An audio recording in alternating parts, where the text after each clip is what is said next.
Welcome to a new edition of the Neon Jazz interview series with veteran Brooklyn-based jazz saxophonist, clarinetist, and composer Jeff Lederer. We talked to him in early January 2022 about his latest 2021 CD, Eightfold Path. It is spiritual jazz and a revival of the Sunwatcher Quartet he formed back in 2011 to celebrate the music of Albert Ayler. Little Eye Music is a Brooklyn-based record label founded by Jeff, and it produces creative music in the jazz and improvised music fields. He's been included in the Downbeat Critics and Readers poll every year since 2014. He's got great stories. Enjoy. So, Jeff, thanks for taking a minute out from Neon Jazz, man. I appreciate it. It's a pleasure to speak with you. So I think the subtext of what we're going to talk about up front here is the elephant in the room in the world, which is COVID. And, you know, your Eightfold Path album that came out last year, what was it like to get new material out? And, you know, once upon a time, as this virus undulates, there was a chance to perform live. What was it like to kind of have that as an option? Yeah, well, with this particular one, the Eightfold Path music, it really was not intended to be music that I was sharing with the world in a way. So we're putting ourselves back on the calendar to Midsummer 20. Boy, it's hard to keep track of the years at this point, isn't it? Midsummer 2020.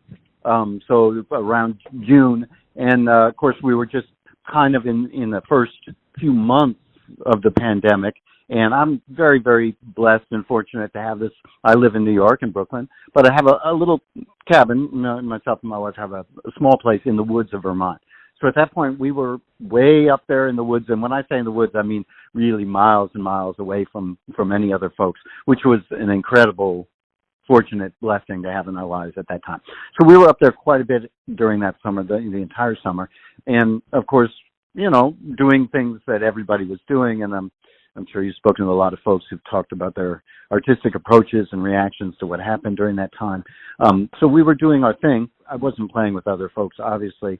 And my good dear friend, Jamie Saft, the fantastic keyboardist, organist, pianist, he finally started to invite me over to his place in Woodstock, New York, and said that he was doing some recording with folks outside on his front lawn.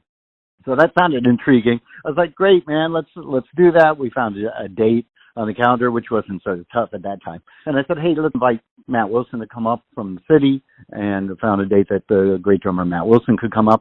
And at that point, we were just going to maybe play free, which is what we do a lot, or possibly play a little of the repertoire of Albert Ayler or Alice Coltrane, which me and Jamie have explored quite a bit.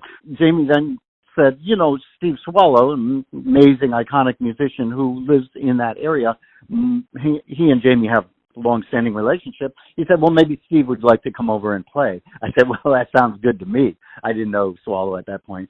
As it turns out, Steve was available to come over. In a sense, what I'm saying is it kind of felt like we were just getting together to play, and we did, and we played on Jamie's front lawn. And, you know, just 2 days before the session, rather than playing free or playing the repertoire that we've kind of done before, I started to make sketches based on some things that I had been reading and thinking. And that's kind of how it evolved. So long answer to a short question, it was not planned out as a recording project for release. It was just kind of, let's get together and experience the joy of playing together. And some of your compositions are based on writings of a Buddhist monk, and you call it spiritual jazz. Talk to me a little bit about that element that goes into this recording. When I say I wrote some tunes based on things I'd been thinking and reading, that was really primarily based on reading of the Vietnamese Buddhist monk whose name is Thich Nhat Hanh. And he's somebody that's familiar to a lot of folks because in addition to being a really deep thinker, he's also an amazing writer and a great communicator. And he's Vietnamese, but came over during the 1960s to protest the United States military action in Vietnam. And he stayed, and he's been in the United States a lot. There are a lot of communities of folks who kind of follow his thinking. And he's now back in Vietnam, I believe, in his older part of his life. The reading that I was doing was out of his books, and in particular, one book, which The Heart of the Buddha is Teaching, which outlined this concept called the Eightfold Path.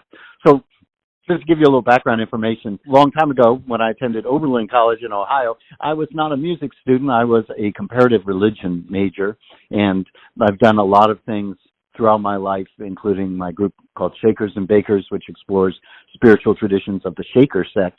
I've always been an explorer and interested and a reader, and so this particular structure of the Eightfold Path, and we can talk more about that later, lends itself to some musical sketches. So that's how that evolved. Speaking of spirituality and reflection, this time of COVID has given all of us a time to really kind of look within.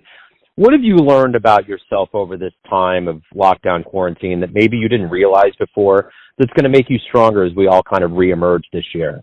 I'm an optimist. I believe we are reemerging. I even put a couple of dates on my calendar for the summer, so that's exciting. So when you say, what have we learned, that's a tough one, because going into the pandemic, there was this funny bell curve emotionally, and the bell curve has been up and down ever since, for sure, for all of us. But in a sense, of course, there was this instant kind of shock and horror at what our world was turning into. But at the same time, some artists and musicians felt this burst of energy like, wow, I can really explore or get deep into this or that thing, writing-wise, improvisation-wise, that I've been thinking about. Now I have the time to do it. And I think some folks really felt a great pressure to learn or to understand things better. So what I'm saying is, I liked the structure of the Eightfold Path in Thich Nhat Hanh's writings and in the Buddha's teachings, because it's not so much about what you learn, but it is a way to live on a daily basis. So there isn't something, I always tell folks, I'm not a member of a Buddhist community, but I've learned to structure my life in ways that I think are positive for myself and for the community around me, and hopefully, for the whole world in the big picture of things. And that's the wisdom of what I was reading in the Eightfold Path. Just little ways that you can conduct yourself in life that are positive. And so then you go back to, what have you learned? I don't think I've learned anything deep about the universe over the last 2 years, but I have learned on a very small scale, daily basis, what are things that you can do in your life that are positive and for yourself and others. And those things, I had a great chance to write one of those woodshed articles in the Downbeat magazine for last October. And so I relate those things very specifically to musical practicing. And so I have gained quite a bit out of that, for sure. Talk to me a little bit about how this jazz journey began for you. There's always a flashpoint that pulls you in and you expand from there. What musician moment, kind of where did you grow up? How did it all begin for you? Yeah, so I grew up in Los Angeles, California. Well, of course, it has a great jazz history and legacy, but not really known as a hotbed of jazz in the 1970s as much. Of course, there was an amazing scene on Central Avenue in Los Angeles in the 1950s, and the beboppers and Ornette and Mingus, and anyway. But for me, growing up kind of in a beach community in the west side of LA, it was not in the air so much, but there were a few very pivotal things that happened. One is I connected actually through a sister who was friends with a genius saxophonist in Los Angeles whose name is Marty Crystal. Not a name everybody knows, but a name people should know because he's still out there doing it in L.A. Wonderful, wonderful woodwind player, improvising saxophonist, and he was a teacher to me. His main thing was that he played duo at that time, late 70s, early 80s, with Buell Neidlinger, the amazing bassist, whose claim to fame, which he would say as his gigs, was that he was the only bassist who played with Igor Stravinsky, Cecil Taylor, and Frank Zappa. So that was Buell, who was amazing. And these guys had this incredible scene going. So I kind of grew up in the freer side, the freer perspectives on the music, or this beautiful open perspective on the music that Marty provided me, even while during our lessons we were studying the melodies of Charlie Parker, the melodies of Thelonious Monk. And in fact, in the early lessons, he would never let me improvise until I really knew the melodies, which was pretty fantastic in hindsight. So that's where I kind of started off. And then there were a few key compatriots in high school who we made this journey. One in particular is a clarinetist who unfortunately passed early, young. His name was Jeff Walker. I like to mention his name as often as possible. Just a brilliant young clarinetist in Los Angeles. And he and I climbed into his old Chevy Nova or whatever it was, and this is, again, late 70s, early 80s. And every night, we just drive hours to find anywhere where there was a jam session in Los Angeles where we could play a tune. And the folks and the people that we interacted with, in fact, were some folks who were the remnants of the Central Avenue bebop scene of Los Angeles from the earlier decades. And so I did get to experience and learn this music from the source on the bandstand rather than in a school setting so much, which was really great. So what was the first live jazz show that you ever saw that really kind of blew your doors down? Good. I'm surprised. I hadn't thought about this, but I actually can pull it up. My mother took me to see at age 14 a saxophonist named Joe Roccasano. Roccasano was a great alto player, he's an East Coast guy, but he lived in the West Coast for many years and was a successful writer, arranger, and a great player. So she took me to see Roccasano play when I was 14, and I really dug that. And very shortly after that, the same summer, she took me down to the Lighthouse in Hermosa Beach, where we saw Phil Wood's quartet at that time, with Bill Goodwin, Hal Galper, and Steve Laspina, I guess, on bass. Anyway, man, both those shows just blew me away. They were really amazing and strong memories. And of course, I had to remind Roccasano of that when many years later in New York, I was playing occasionally. He had a fine big band here in New York, and I would come in once in a while and play, and I love to remind him of that. You know, over the years, you've had the chance to play with a lot of cats and see a lot of things. What have you used? What did you learn over all those years that you've used as an educator now with students that you're around? You're right. I've been blessed to play with amazing musicians. Some compatriots, colleagues that I've played with side by side for years and years, and I still have these important relationships with. And among those, I'll say first, my wife, the amazing vocalist Mary LaRose, my dear friend Matt Wilson, the incredible jazz drummer, and the great salsa trombonist Jimmy Bosch, all these folks who I've had musical relationships with going on 30 years now. And I've learned tremendous things from all of them. But then there's also like the legends, Buster Williams. I can't believe I've recorded with Buster, and of course Steve Swallow in the new record, and all these folks that I get to mix it up with occasionally, which is so fantastic. And I guess if you were going to put it into a short statement that I do echo to the students is that when we're starting playing this music, there's two key elements, which is the begin and the end, in a way, the alpha and the omega of this music. And that is, for me, sound and time, those two things. I had a little time off before my semester begins out here, and so, guilty pleasures. I never do this anymore, but I'm sitting around playing with my favorite records, as we all do. So yesterday was The Kicker, Joe Henderson, and Bob Byrd with Cedar Walton, Eastern Rebellion 2, and all these tenor players who kind of shaped my thinking. Anyway, but, with those guys, Joe and Bob Byrd, like these incredible harmonic things, they're doing all this stuff. In the end, it comes down to the two things, sound and time. Sound, what is the sound that you're putting out there on the saxophone or whatever instrument you're playing, and time. How are you placing those sounds in time? We could say time means in rhythm, but it doesn't always mean in rhythm like pulse rhythm. It can be very, very flexible ways of looking at time, but sound and time. And, unfortunately, jazz education is a wonderful thing, and right now I'm missing the Gen Conference in Dallas, so that's fine.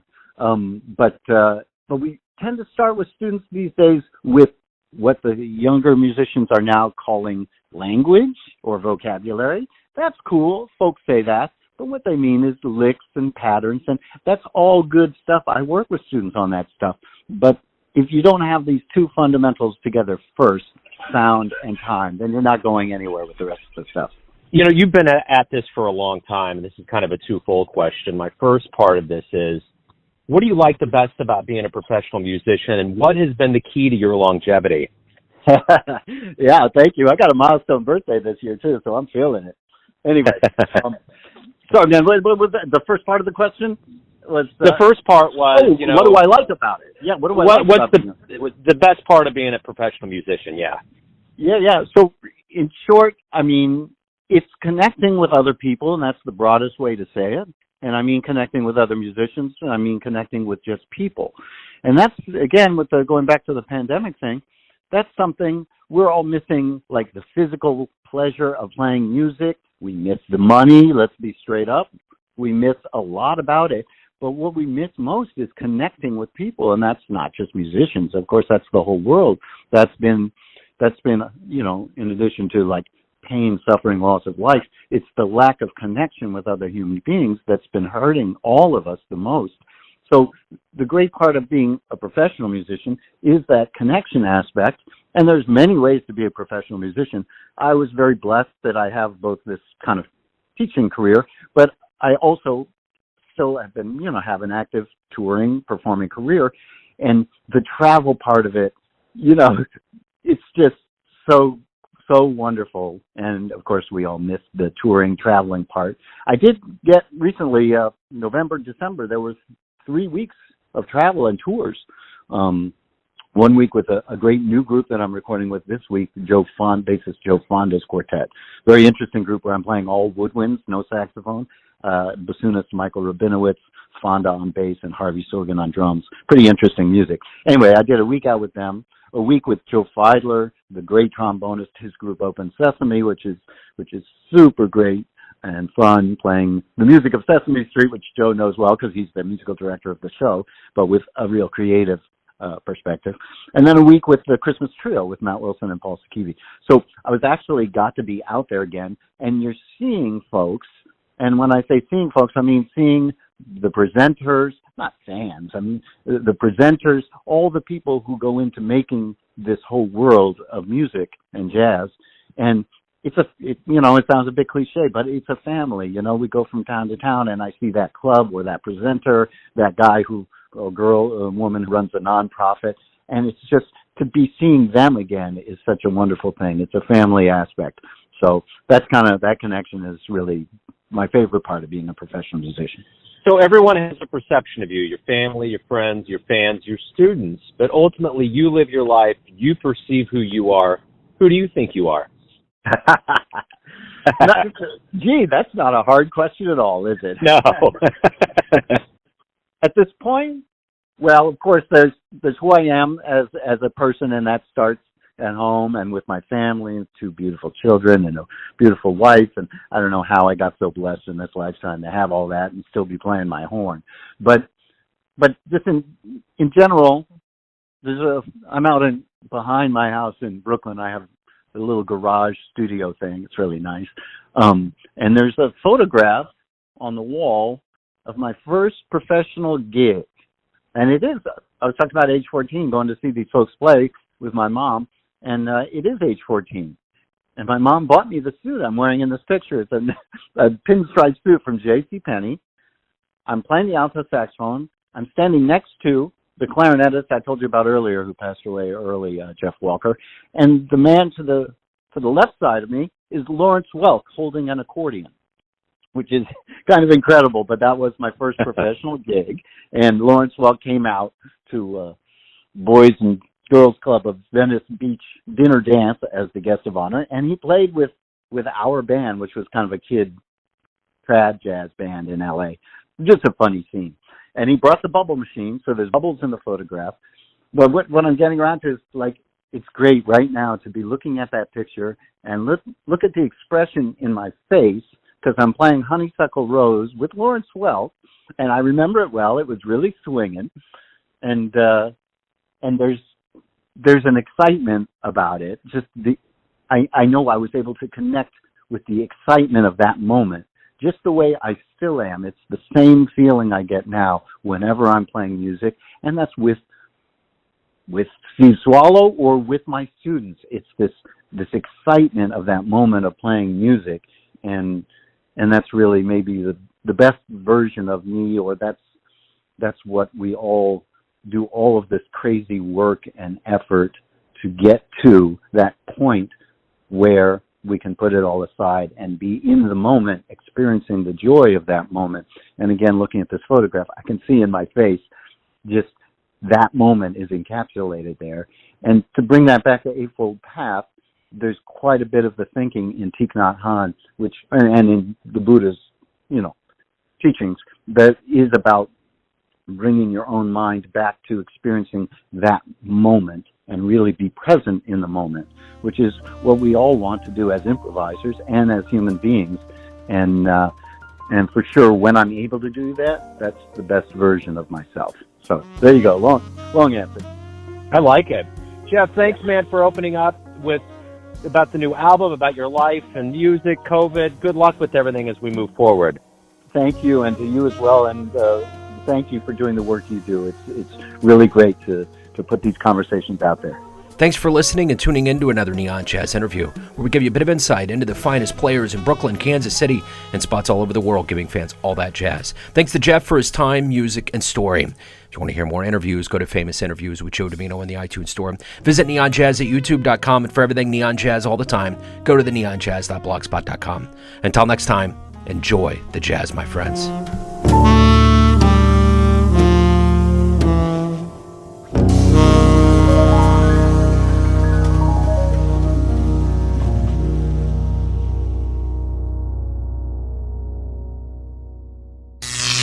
Neon Jazz.